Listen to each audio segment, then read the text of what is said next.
In terms of the fourth quarter, they had all but one of their buckets was inside the paint. Was that them just being able to get into the paint and get whatever they want because of that point of attack defense like you were talking about? Yeah, they had that and 9 free throws. The Indiana Fever entered the arena with the odds stacked against them, their roster battered and their brightest star sidelined. Caitlin Clark, the electrifying rookie whose vision, scoring, and sheer presence had transformed Indiana's offense, was out for the 5th consecutive game, nursing a left groin injury. Her absence left a gaping hole not just in the lineup, but in the very identity of how this team functioned.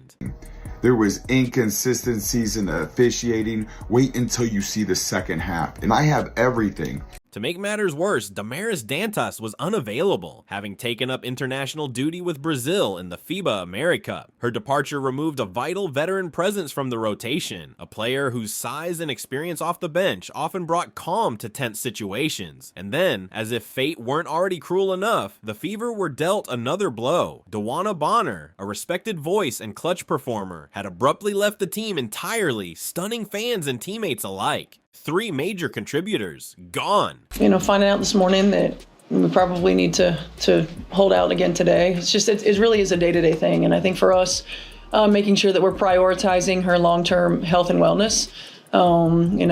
It's anybody who's had some of these types of injuries understand that sometimes it's a process. She's a quick healer and she's been doing everything that she can to get back on the floor. So, we just want to make sure that we're hypersensitive to the big picture. It should have spelled disaster, and yet the Fever entered this game as heavy favorites. ESPN's matchup predictor gave them a 72.9% chance of winning. Vegas Sportsbook set the line at minus 6.5 in Indiana's favor. The logic was simple. Even without Clark, Dantas, and Bonner, the Fever still had more than enough talent on paper to overwhelm a struggling Los Angeles Sparks team that had spent most of the season mired near the bottom of the standings.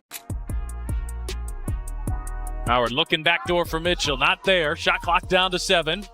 McDonald feed inside, and it's Howard for 2. It's good record. Coming off an impressive 3-game winning streak, Indiana seemed poised to continue their upward climb. Aaliyah Boston had been phenomenal, commanding the paint like a seasoned veteran. Kelsey Mitchell was emerging as the team's vocal and emotional leader, growing with each game in Clark's absence. The chemistry looked sharp, the roles clearly defined, but beneath the surface, subtle fractures were beginning to form. I don't get it. Breanna Stewart, Aja Wilson, wait until you see what they did for Kelsey Plum tonight. They get all the calls, touch fouls, anything. And guess what happens? Aaliyah Boston, the best center in the game, and guess what happens to her? She gets called for every touch foul and ends up in foul trouble this entire season and is still putting up MVP type numbers. What happens with Caitlin Clark? Have you ever seen her get a touch foul, a phantom call? No. The physicality, that's the WNBA when it comes to Caitlin Clark. But anybody else, the physicality disappears. And it's foul after foul. Without Clark orchestrating the offense, the Fever's pace slowed considerably. The ball stopped moving with the same crisp rhythm. Boston wasn't getting the touches she needed to dominate inside. The offensive system, which had looked fluid and dangerous with Clark at the helm, was suddenly sputtering. The energy, the spacing, the tempo, it all felt slightly off. Yet expectations remained sky high. How could Indiana possibly lose this game? They still had multiple all-star caliber players. The Sparks had been fighting just to stay relevant. From the outside looking in, it seemed inevitable that Indiana would win, even shorthanded. But that's the thing about sports. The game doesn't care about expectations. It only responds to what happens on the court. What does it take to get a team to be more consistent, especially from you on the coaching side of things? Yeah, I think a couple things.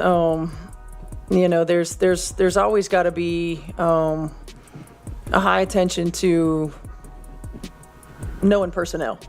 Oftentimes you don't get a lot of practice time, and so going over a lot of their sets, which you do, but at the end of the day, making sure we know our personnel, who we're going to run off the three-point line, what we're willing to give up.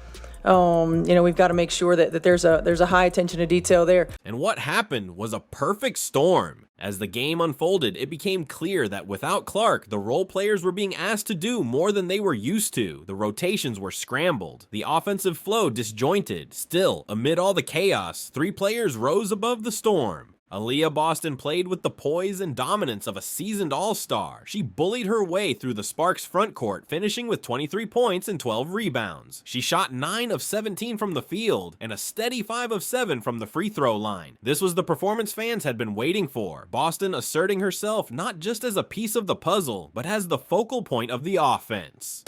Here's Mitchell off the screen, but can't connect on the 3. Boston offensive rebound, rolls it in and a foul.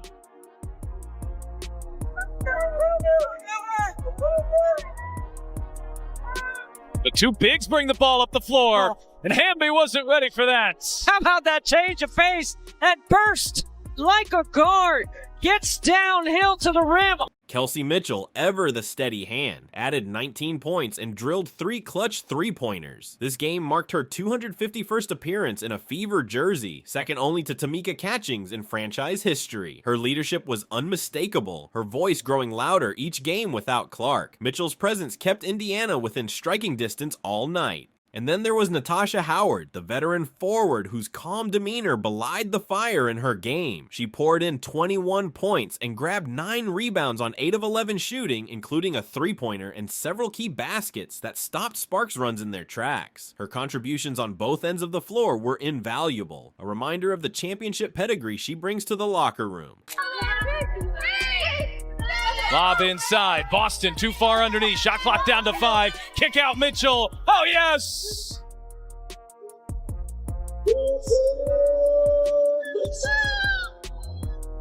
Busted them all up. We went to the same high school. Howard left alone. Answers with a 3. LA is so dangerous. They don't look like a 5-win team to me. Oh, and there's Tipson. Sending it back. These 3 women carried the weight of a wounded team, dragging them forward with every possession. Their performances were enough to win. In any other game, against any other team, on any other night, they win. But then came the officiating. The final minutes of the game were marred by a string of baffling, controversial calls that all seemed to tilt in favor of the Sparks. The most egregious came when Sophie Cunningham was blatantly grabbed by the neck on a scramble for the ball. Everyone in the arena saw it. Everyone watching at home saw it. It was an obvious foul, and yet the refs inexplicably called a jump ball. This is what I was talking about with Sophie Cunningham. Look at this. She literally grabbed her around her neck, and they called this a jump ball and then threw her down the next play. Said she didn't touch her. They put her in foul trouble all season long. They're just calling stuff to call stuff. The refs made this game about them. Aaliyah Boston, again, she's an all-star player. Look at these hits. Good thing Caitlin Clark didn't play because it was just a sloppy basketball game between the officials and the Los Angeles Sparks. Look at this. They called this a foul instead of a block. And then there's Aaliyah Boston again. That's 3 fouls where she didn't touch anybody. And that's our best player, and wonder why we lose this game. Michaela Timpson, watch these 2 calls in a row.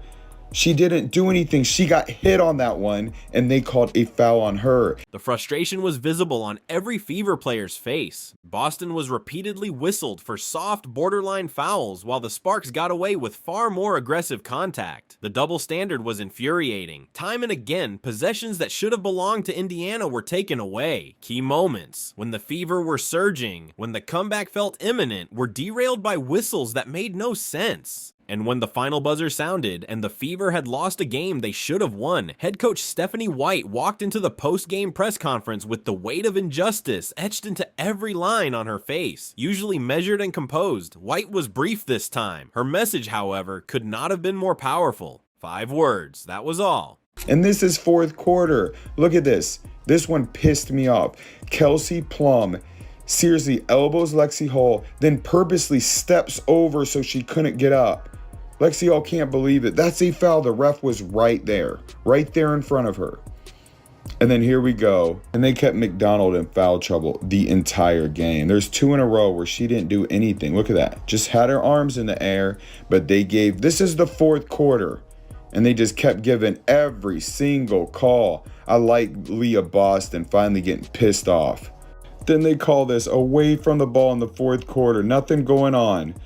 Just to put him at the line, and then Kelsey Plum another one. But when Howard drives and gets slashed across the face, no foul, just out of bounds. We didn't get the calls. It said everything. The frustration, the sense of betrayal, the knowledge that her team had done enough to win, had fought through overwhelming odds, only to see it all slip away. Not because they failed, but because they were failed. This wasn't just a bad loss. This was a robbery, and yet, ironically, it also became a moment that revealed something deeper about this Fever team. Despite missing 3 core pieces of their rotation, despite dealing with a sluggish offense, and despite facing lopsided officiating, the Fever had still nearly pulled off the win.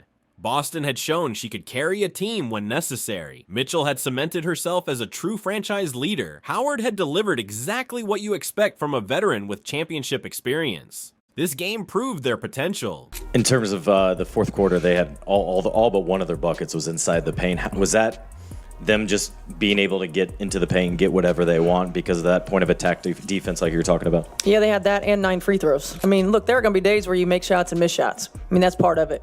I thought, AB had a really good look at the end. And so sometimes it just doesn't fall your way. So we're looking more about execution. I didn't feel like our execution was all that good at the end. I felt like in our reset timeout, it wasn't very good either. And, that's on us, continuing to make sure that we are going over that, as often as possible when we have our practice time and making sure that we're sharp in those areas. With Clark on the verge of returning, she's been participating in team drills and may rejoin the lineup as soon as Wednesday's showdown with the Golden State Valkyries. This Fever squad is on the cusp of something special. Imagine the lineup: Clark running the point, Boston commanding the paint, Mitchell hitting big-time shots, Grace Berger or Lexi Hull injecting defensive intensity, and Howard anchoring with veteran leadership. That's a team built for a deep playoff run. Even now, even bruised and shorthanded, the Fever remain within striking distance of a top 4 seed. When healthy, they're more than just a playoff team. They're dangerous. And every team that's beaten them while they were down, every ref that's missed a call, every opponent that took advantage should consider themselves warned. Here is Boston on a handoff to Cunningham. Head full of steam to the rim, and a foul. Cunningham and 1. I mean, this is just a really good screen by Boston to give her a step. The switch. Sophie's having a good time.